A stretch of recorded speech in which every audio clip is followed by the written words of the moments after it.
Today marks 82 years since Japan bombed Pearl Harbor on December 7, 1941. Hundreds gathered today at the USS Arizona Memorial to remember the veterans who were lost and honor those who survived that dark moment in history.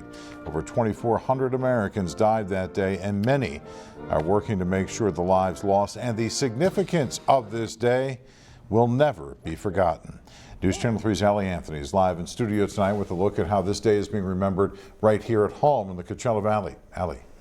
John, it's been an emotional day for some people. Of course, this many years later, there aren't many survivors left from Pearl Harbor. The sentiment at the Palm Springs Air Museum was all about finding ways to honor those who fought in World War II. USS Pennsylvania. The ring of this bell is a sign and a sound of remembrance. On a calm morning in Oahu 82 years ago, the U.S. military was struck. You can imagine these sailors are on this minesweeper and they're maybe having a cup of coffee and this airplane goes over pretty low. That bell would have been the call to action. Pearl Harbor launched the U.S. into World War II. 2,403 patriots lost their lives that day. Fred Bell visited the Punch Bowl Crater Memorial in Honolulu. He took it into his own hands to research two of the lost patriots buried in Hawaii. I felt so bad for this flyer from, or this Army Air Force guy from Massachusetts, because if he's there, he probably didn't have any family. His remains didn't go home. And so how many people really remember him? So I actually looked him up, and I looked up the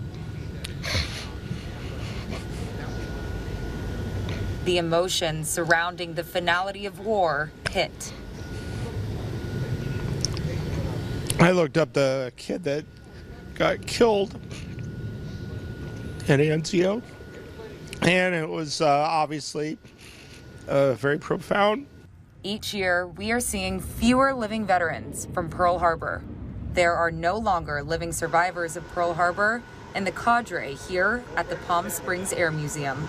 20 years ago, you'd have a question about one of these fighters for World War II, and you could go ask a former pilot.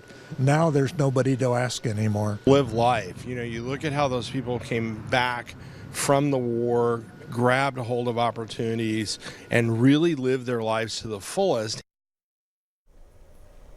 I asked Bell his ideas on ways all of us can honor and remember our veterans. He said, appreciate the artifacts and remember what happened. If you see active duty service members, show your thankfulness. Live in studio, Allie Anthony, News Channel 3.